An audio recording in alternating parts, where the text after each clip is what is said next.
Hi. So I thought I'd do a video about props, hopefully in a non-boring way.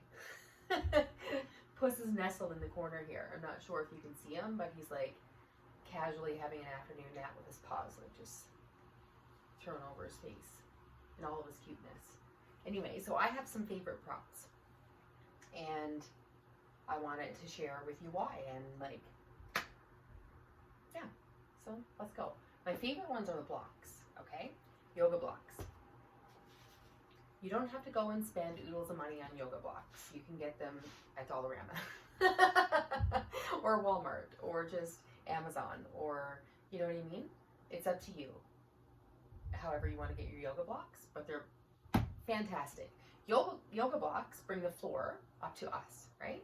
So what I find for me, when something feels like it's really good for me, there's always an emotion attached, right? Like there's a thing attached. So yoga blocks have helped me to not feel like I'm failing at a yoga pose. Because I think I've judged myself a lot through the whole process, right? And judgment pops up or whatever, and you're like, oh man, why can't I do that? Like, why can't my body do that? It almost feels like, so that's comparison, right? And like we're failing. So yoga blocks actually help me to feel like I can do this. Like it brings the floor up to me, brings the earth up to me, and I can get more out of the pose because I'm not straining and resisting. So they're beautiful. You can use them for everything. I like to lay down and put them under my back. Under my lower back is my favorite one with my knees up, feet on the ground. Under your upper back too, and you can drape over it. Like just drape over the block. It can be a bit uncomfortable, but you can try it, right? Yoga blocks are awesome. When you're doing like, you know, when you come down and you're doing poses like from a downward dog or even any of those where you have to touch the floor and put your legs up, you can use yoga blocks. Not everyone can touch the floor and put their legs up, right? This one's a strap. The strap is a thing that I probably could use more, but keep forgetting about, really. But it's really good. It's really good for stretching your legs, and I'll show you. It's really good for stretching your legs because you can't always get a good stretch if you have to reach, because again, then there's like resistance, right? You're reaching. So, you know, the targeted areas aren't going to be affected if all of our muscles are tense, right? So if you were laying down and then you put it around your foot and you bring your foot up, right? Now notice my hip was like, my hip came into, I didn't just like whip my leg up, right? I didn't just whip my leg up and be like, and like flex my knee. Like that's the thing, slow, right?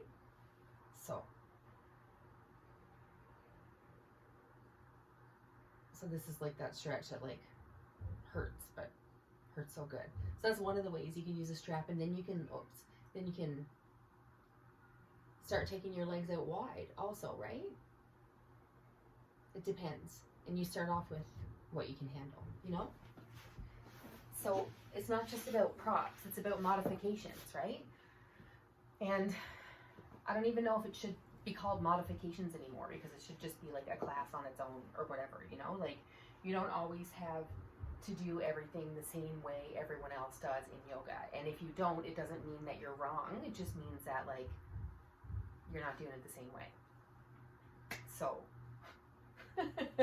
yeah, so modifications work with our individual bodies, right? If we start listening to our individual bodies, truly listening, we'll start to know, you know, where we need to modify. If we go into a pose and our back hurts, that's when, I mean, pain is a great indicator of needing to like pull back a bit, right?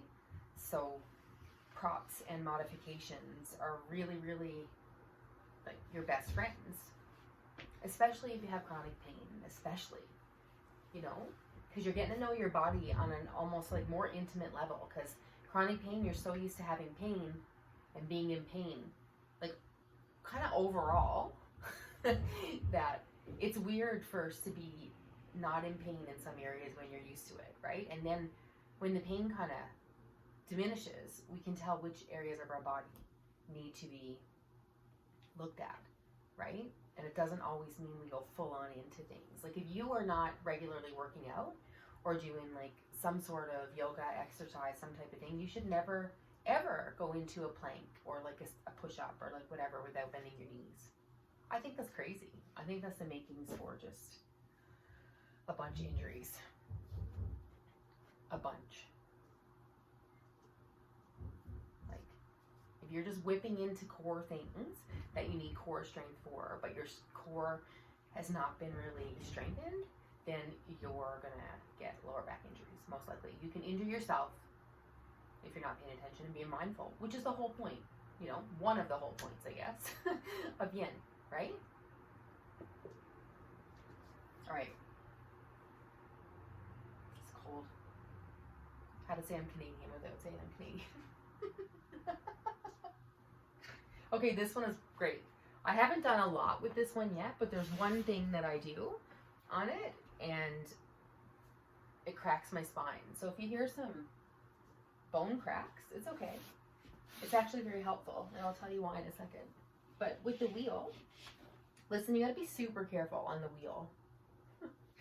I'll speak for myself, but like I have to really make sure my feet are like planted and stuck, and I'm like pushing up with like the bottoms of my feet and my thighs, and like because you don't want to slip on the wheel. And like I've slipped and went sideways a few times and tried to catch myself. And once you lose that balance, right, you can hurt yourself. So again, so this one I'm gonna take a deep breath and go back and push up and wheel over it, you know.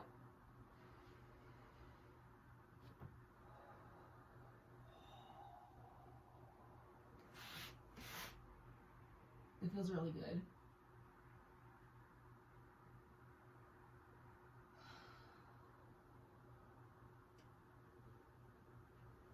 And then come up slow.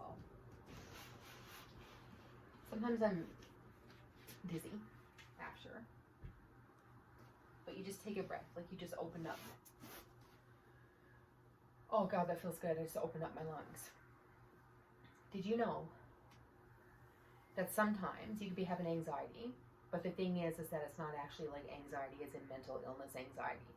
It's actually your ribs need to be opened up.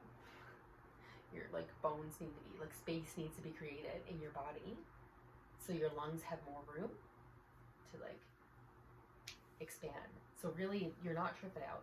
You're not always lost in anxiety. Like sometimes it could be physical, right? And you gotta open up. So the wheel is great.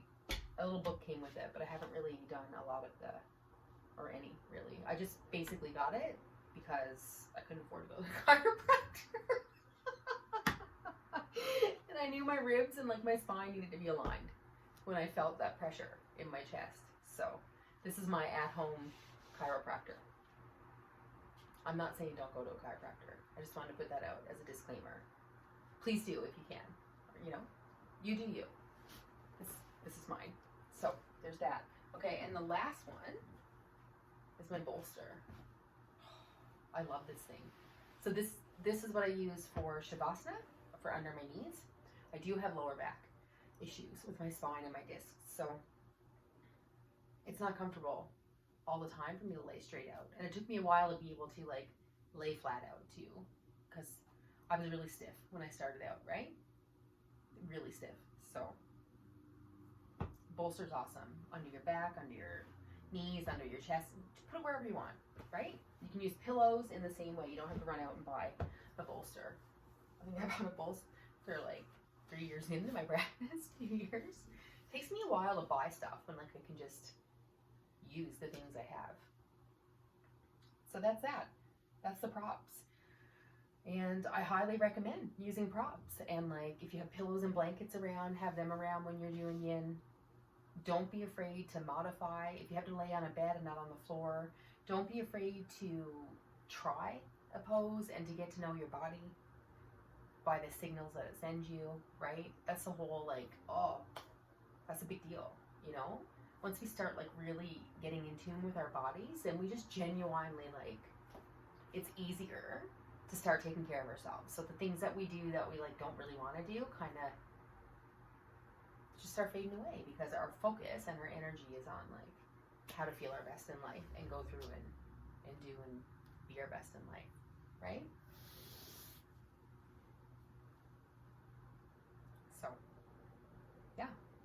don't be afraid to have props. Don't hesitate to modify. And just know that however you do it is a wonderful thing. So you take this practice and you add your own things to it. You know? You can even add like your own playlist on your end, or you can add your whatever it is you want, you know? You can add it to this practice so that your special something, or your special creation of it, becomes special to you and, you know, sacred to you. And therefore you'll practice more and just want to, and you'll feel better in your body and in your life and in accepting yourself.